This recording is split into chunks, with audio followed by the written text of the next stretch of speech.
Then, 2BC.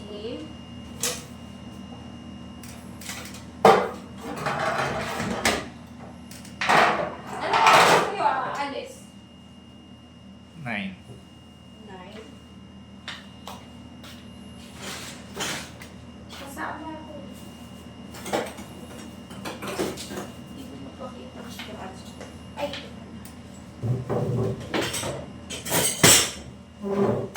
Ayan, scratch. Ayan, non-faded, non-tarnish, and scratch proof.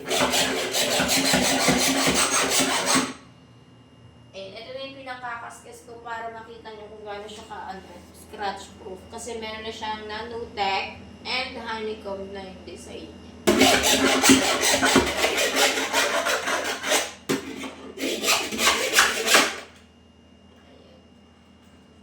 75 by 46. Yung mga nakikita nyong ganito sa mga depot, hardware, ito din yun guys. Hindi tayo naglalagay ng brand natin dyan kasi nire-rebrand dito.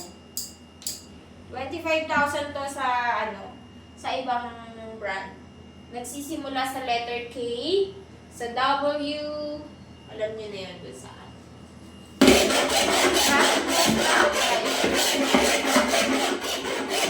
Natin magkano lang? 7,000 pesos lang. 7,000 pesos, meron ko na smart sink. All-in-one na. May panghugas sa'yo ng baso, lagay ng dishwashing liquid. Ito naman para sa drainage. Generator para sa mga functions, hugasan ng gulay, ng mga fruits. Ito naman, abang lang to para sa water purifier. Kung gusto nyo lagyan sa ilalim diretso, pwede naman. Okay. Kung ayaw nyo, pwede nyo siyang i-bypass. Wala namang mangyayari dyan. Ayan. Ito naman, meron na siyang digital display and ilaw dyan na hindi mo kailangan gamitan ng electricity dahil ito po yung magpapagana sa kanya. Ito ay bulb. Meron siyang sign kung paano siya i-assemble. Pwede ko kayong sendan. Hindi to basta-basta din chine-check out guys ha. Kasi high value to. Ayan. Pa-comment lang ng location before mag-check out. So ito yung nilalagay sa likod. Kasi sisendan ko din kayo ng video kung paano siya i-assemble. Kasi medyo magulo yung instruction nito. So kung nagmamarunong ka, bala ka sa buhay mo. Okay, ganun lang yun. Ganito siya guys. Ito siya ilalagay.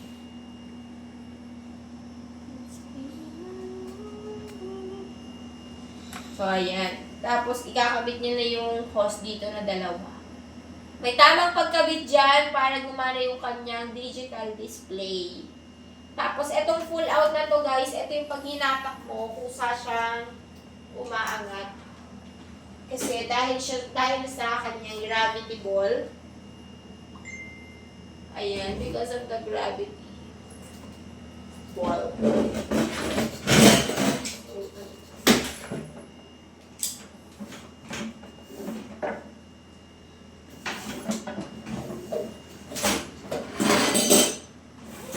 Ayan. Yun siya. 75 by 46 yung size. May mga hose na siya nakasama. May tamang pagkabit dito ha, pag-assemble. Kasi guys, marireceive nyo to. Watak-watak to. Hindi to buong ganyan. Mali-deliver sa inyo. Okay. So, ito yung mga hose niya sa likod.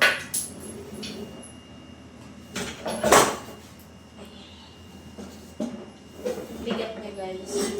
And makapal yan guys. Kasi kapal na mukha ko.